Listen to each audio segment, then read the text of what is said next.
తాకట్టులో ఉన్న బంగారాన్ని విడిపించి ఆ రోజున్న మార్కెట్ ధర కట్టి మిగిలిన డబ్బును మీకు అందిస్తుంది కొమ్మూరి గోల్డ్. నమస్కారం గురువు గారు. ముఖేష్ అంబానీ గారు నమస్కారం అండి. ముఖ్యంగా ఇప్పుడు నడిచేది కలియుగం అని చెప్తా ఉంటారు.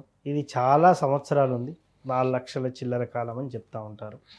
ముఖ్యంగా ఈ కలియుగంలో అత్యాచారాలు, రేపులు, మర్డర్లు, ఇటీవల మనం చూసాం. ఒక ముంబైలో ఒక ప్రముఖ జ్యోతిష్యుడు పెద్ద పెద్ద గవర్నమెంట్ ఆఫీసర్లను లొంగదీసుకోవడం, రాజకీయాల్లో కీలక పాత్ర పోషిస్తున్నటువంటి వాళ్ళని కూడా లొంగదీసుకున్నటువంటి పరిస్థితిని మనం చూసే ఉన్నాం. ఏంటి కలియుగంలో ధర్మం అనేది ఉండదా? మొత్తం అధర్మమేనా? అంటే ఎక్కువ మనం రోజుకు ఒక వార్త వింటున్నాం. భార్య భర్తను చంపిందని, భర్తను భార్య చంపిందని, చిన్నపిల్లల మీద రేపులు జరిగాయని, అత్యాచారాలు జరిగాయని, ఇలా రకరకాలుగా ఒకటా రెండా అన్నీ చూస్తూనే ఉన్నాం. ఏంటి అసలు ఈ కలియుగంలో ఇలానే ఉంటుందా? అంటే దోచుకున్నోనికి దోచుకున్నంత, దాచుకున్నోనికి దాచుకున్నంత అన్నట్టుగానే ఉంటుందా? అసలు ఈ ప్రభావం అనేది ఇలానే ఇంకా రెట్టింపు అవుతుందని కూడా చెప్తా ఉన్నారు. ఏంటి అసలు నిజంగానే కలియుగంలో ఇవన్నీ కామనా? అడ్డుకట్ట లేదా? ఏం చెప్తారు?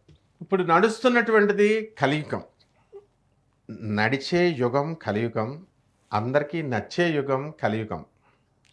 ధర్మం ఒంటికాల మీదే నడుస్తుంది. ఇప్పుడు దీనికి అధిపతి ఎవర్రా అంటే రాహువు. ఇక్కడ కలియుగంలో ఏంటంటే ఫిజికల్ డిజైర్స్ ఉంటాయి. ప్రతి యుగంలోనూ ఉన్నాయి. సత్యయుగము, ద్వాపరయుగము, త్రేతాయుగము. కామం అనేది కామన్. అయితే ఇక్కడ అన్చెక్డ్ ఫిజికల్ డిజైర్స్ ఉంటాయి. అంటే కలియుగంలో మనకి యథేచ్ఛగా ఒకళ్ళతో ఒకళ్ళు కామించవచ్చు. ఇలా తయారీ అయిపోయింది. ఈ మధ్యకాలంలో ఎవరన్నా అంటే సుప్రీంకోర్టు తీర్పు చూపిస్తున్నారు. ఏమంటున్నారు? ఈ యొక్క లివింగ్ ఇన్ రిలేషన్స్ ఉండడం తప్పు కాదు, లేకపోతే ఈ యొక్క కోలివింగ్ తప్పు కాదు, ఇల్లీగల్ అఫైర్స్ తప్పు కాదు అని చూపిస్తున్నారు. ఏమన్నంటే సుప్రీంకోర్టు మీద తోసేస్తున్నారు. ఇదే కలి ప్రభావం. అంటే అన్చెక్డ్ ఫిజికల్ డిజైర్స్ అనేటటువంటిది కలియుగంలో ఉంటుంది. మెటీరియలిజం ఎక్కువ ఉంటుంది. మెటీరియల్ వెల్త్, ఎవరికి కావలసినంత మెటీరియల్ వెల్త్ ఇచ్చేస్తాడు. కలి మాట మనం వినాలి. ఎవడరా ఈ కలి అంటే, బ్రహ్మదేవుడు యుగాలను సృష్టించినప్పుడు మనుషులను సృష్టించినట్టే యుగాలను కూడా సృష్టించాడు. యుగం అంటే టైం పీరియడ్. 4,32,000 సంవత్సరాలు. ఫస్ట్ సత్యయుగాన్ని పిలిస్తే ద్వాపర త్రేతాయుగాన్ని పిలిచాడు. వాళ్ళు ఒబీడియంట్గా ఉన్నారు. ఈ కలి ఏం చేస్తాడంటే బ్రహ్మదేవుడి దగ్గరికి వచ్చేసి ఈ యొక్క పెనిస్ అంటే పురుషాంగాన్ని పట్టుకొని ఒక చేత్తో, రెండో ఏళ్ళతో ఇలా నాలికను పట్టుకొని డ్యాన్స్ వేస్తున్నాడు, వికృత నాట్యాలు వేస్తున్నాడు.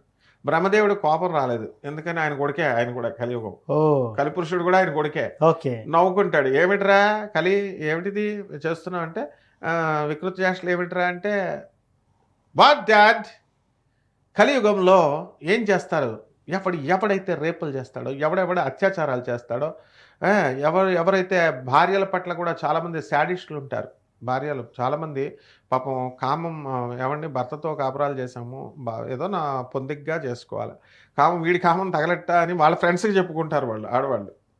అంటే అంత కామ పిశాచులు తయారైపోతారు. అట్లాంటి కామం ఉన్నవాడు నోటి దోల చాలామంది ఉంటుంది. ఇప్పుడు చెప్పి ఎవరికి చెప్పకి సీక్రెట్ అంటే వాడు మొత్తం మీద పనిగొట్టుకుని ఊరంతా టొక్కేసేస్తాడు. అలాంటి నోటి ఈ వాచాలతో ఉన్నటువంటి వాళ్ళని నేను లొంగ తీసుకుంటాను అంటాడు. సరేరా బాబు అన్నాడు. సరే పోస్టింగ్ ఇచ్చాడు. పోస్టింగ్ ఇచ్చిన తర్వాత సీట్ ఉండాలి కదా, ఆఫీస్కి వెళ్తే. భూలోకం వచ్చేసాడు. కానీ ఎక్కడ ప్లేస్ లేదు, చైర్ లేదు. ఇప్పుడు మనం చూస్తూ ఉంటాం, చీఫ్ సెక్రటరీ పోస్టులు ఇద్దరికి ఇచ్చేశారు, ప్రిన్సిపల్ సెక్రటరీ పోస్టులు, అత్యున్నతమైన పోస్టులు. నేను ఖాళీ చేయనని ఇద్దరు ఒకే కుర్చీ, మరి ఇంకోటి కుర్చీ తెచ్చుకొని ఎదురుకుండా వేసుకున్నాడు.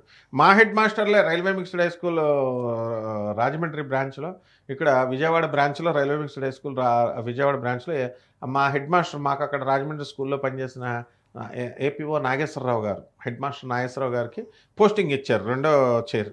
ఆ హెడ్ మాస్టర్ వచ్చి నాదంటాడు, ఈ హెడ్ మాస్టర్ నాదంటాడు. ఇలా గవర్నమెంట్లో రెండు ఇద్దరిద్దరికి పోస్టింగ్లు కొన్ని రోజులు జరుగుతాయి. సిబిఐ డైరెక్టర్లకే జరిగినాయి. వాళ్ళు నా కుర్చీ అని. ఈ హెడ్ మాస్టర్ లీవ్ కావాలంటే ఈయన ఏమనంటే ఆయన ఇచ్చేస్తాడు. బాగుంటుంది అనమాట ఇద్దరిద్దరు పోస్టింగ్లు ఉంటే. సరే చైర్ లేదు. చైర్ లేకపోతే కలి మొత్తం ఊరంతా తిరిగేస్తున్నాడు. ఎక్కడ నో చైర్ దొరకట్లేదు. ఎందువలన దొరకట్లేదు? మన పరీక్షిత్ మహారాజుకి వాళ్ళ తాతగారైనటువంటి ధర్మరాజు చెప్పాడు ఏమని, అభిమన్యుడు కుమారుడు పరీక్షిత్ మహారాజు, నాయన నువ్వెప్పుడు కూడా కిరీటం పెట్టుకోకరా బాబు అన్నాడు. కిరీటం పెట్టుకుంటే కనుక వచ్చేస్తాడు కలి. ఆయన ఎప్పుడూ కిరీటం పెట్టుకోలేదు, ఇంట్లో ఉన్నప్పుడే పెట్టుకునేవాడు పాపం. పొరపాటున ఆయన వేటకెళుతూ పొరపాటున కిరీటం పెట్టాడు, అంతే దొరికేసింది ఛాన్స్.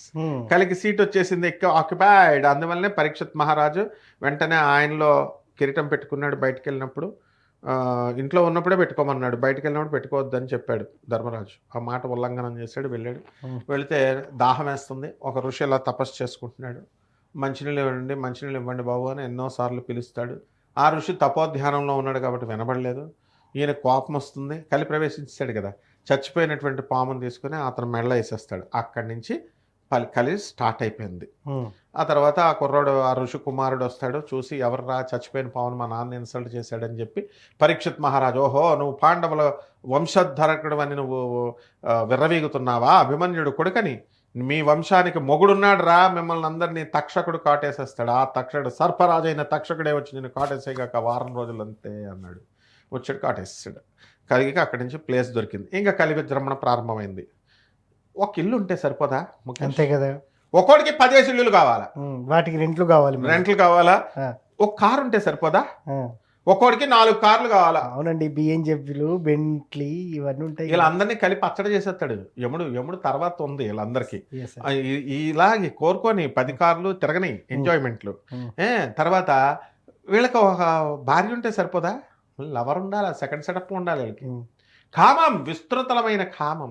ఏమనంటే సుప్రీంకోర్టు కాగితాలు చూపిస్తున్నారు.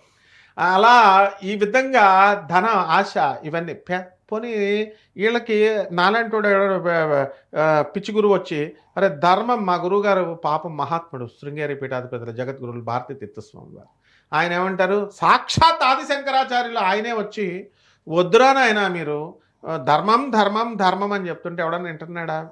మరి నన్నేమో పిచ్చోడి కింద చూస్తారు. కానీ మేము చెప్పేదే యమధర్మరాజు వింటాడు. ఎస్, ముల్లపూడి సత్యనారాయణమూర్తి చెప్పిందేమో యమధర్మరాజు వింటాడు. వీళ్ళందరికీ ఇప్పుడు తెలియదు, తర్వాత తెలుస్తుంది.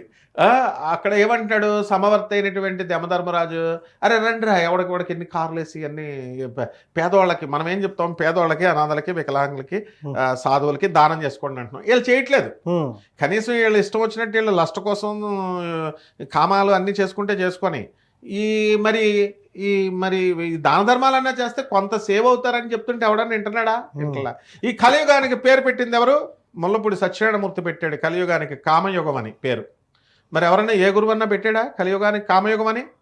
కాబట్టి నాయన ఈ కలియుగంలో ఒంటి గాలి మీద ధర్మం నడుస్తుంది. ఈ 4,32,000 సంవత్సరాలు వెళ్ళిపోయేసరికి ఈ ఒంటికాలు కూడా విరిగిపోయి ఎవడిష్టం వచ్చినాడు? సాక్షాత్తు కృష్ణుడే చెప్పాడు. ఏమన్నాడు?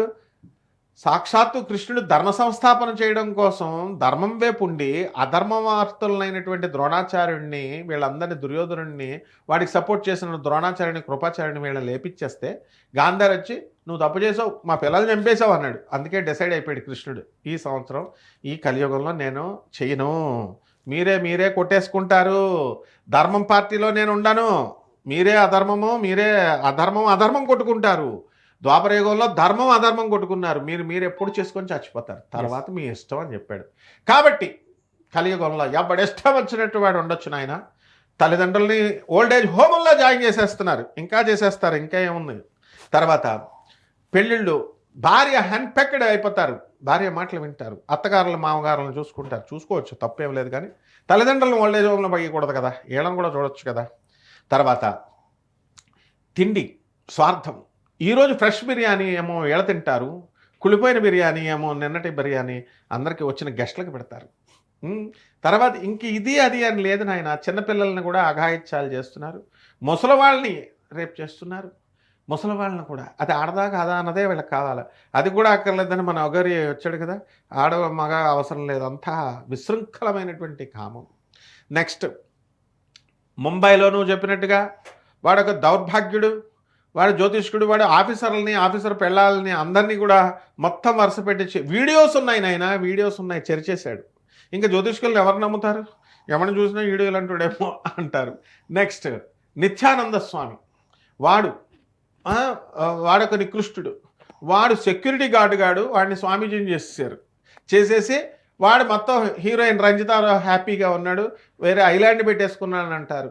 ఇలా నువ్వు ఏ స్వామీజీలను తీసుకో, ఏ ప్రవచనకారులను తీసుకో, ఎవరిని తీసుకో, భక్తుల ముసుగులో ఉన్నటువంటి భక్తి ముసుగులో ఉన్నటువంటి వాళ్ళు కానీ, మామూలుగా ఉన్నటువంటి వాళ్ళు కానీ, వీళ్ళందరూ కూడా విజృంభించేస్తారు.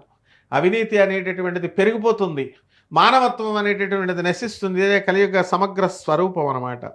కాబట్టి దీన్ని పోగొట్టడం కోసం, కలిదోష శమనం చేయడం కోసం పూజలు కాదు చేయాల్సింది. వచ్చాడు సాక్షాత్ పరమేశ్వరుడు అవతారం. ఆది శంకరులు భూమి మీద దిగాడు, చెప్పాడు, వింటలేదు. రామానుజాచార్యులు వారు విష్ణుమూర్తి అవతారం వచ్చాడు, చెప్పాడు, వింటలేదు. పరమేశ్వరుడు అవతారం స్వామి వివేకానందుడు వచ్చాడు, చెప్పాడు, వినడం లేదు. సాక్షాత్తు పరమేశ్వరుడే దిగి వచ్చాడు ప్రభాత్ రంజన్ సర్కార్గా, ఆనందమూర్తిగా, వినడం లేదు. రమణ మహర్షుల వారు, ఇలాంటి జగద్గురువులు దత్తాత్రేయ స్వామి వారు నృసింహ సరస్వతిగా వచ్చారు. ఎవరు చెప్పినా వింటలా. అందువల్లనే కలియుగాంతానికి వచ్చేస్తాడు నాయన కల్కి, విష్ణుమూర్తి అవతారం. నరుకుడు ఒక్కొక్కడిని. ఎక్కడ? జార్ఖండ్లో వస్తాడు, సింగభూమిలో వస్తాడు. గూగుల్ చేసి చూసుకోండి. First land on the earth, మొట్టమొదటి భూభాగము, first landscape on the earth, Shambhala నగరం. అందులో పుడతాడు వైవస్వత మనువు విష్ణు యాసగా. ఆయన భార్య అయినటువంటి శతరూప సుమతిగా పుడుతుంది. ఈ దంపతులకు విష్ణుమూర్తి మన హీరో పుడతాడు కల్కి అవతారంగా. నరుకుడు. శాడిజం ఎలా ఉంటుందంటే, వీళ్ళు కలియుగంలో ఒక్కొక్కడు చేస్తున్నాడు కదా. పోకిరి సినిమాలో ప్రకాష్ రాజుని చంపేస్తాడు చూడు ఒకడిని, మంచానికి కట్టేసి తాళ్ళు కట్టేసి కామం. ఇది ఒక కొత్త టైప్లో ఉంది, ఇది ట్రై చేయండి అంటాడు ప్రకాష్ రాజు. ఆ టైప్లో చేస్తున్నటువంటి వీళ్ళందరికీ కూడా మన కల్కి కూడా వెరైటీ టైపులో ఇస్తాడు శిక్షలు. మామూలు కుంభిపాక నరకాలు ఇవి సరిపోవు. కాబట్టి ఇప్పటికైనా సరే ప్రవచనకారులు, ఈ యొక్క సాధువులో స్వామీజీలు వీళ్ళంతా కూడా కఠినంగా చెప్పాలి. కఠినంగా చెప్పకుండా మేము బ్యాడ్ అయిపోకూడదు, గోడ మీద పిల్లిలాగా చెప్తాం. సీతకి రాముడి మొగుడు, రాముడికి సీత పెళ్ళాము, ఇట్లా చెప్తే ఇప్పుడు ఉండవు. వీళ్ళను కూడా వేసేస్తాడు కల్కి. అందువలన అందరికీ మనం ఏమిటంటే, కలియుగంలో ఒక్కటే, గురునామస్మరణ చేసేవాడి జోలికి వెళ్ళొద్దన్నారు. గురుదేవులైనటువంటి దత్తాత్రేయ స్వాములు వారు గురుచరిత్ర నిత్యం చేస్తూ గురుభక్తి కలిగినటువంటి వాళ్ళ జోలికి వెళ్ళొద్దన్నారు. గాణగాపురం దత్తాత్రేయ స్వామి వారే రక్షించేవారు. గాణగాపురం వెళితే ఈ కలిదోషం పోతుంది నాయన. కలియుగంలో కామం గురించి చాలా చక్కగా వివరించారు. ఏమేమి జరుగుతాయి అని చెప్పి వివరించారు గురువుగారు. ధన్యవాదాలు.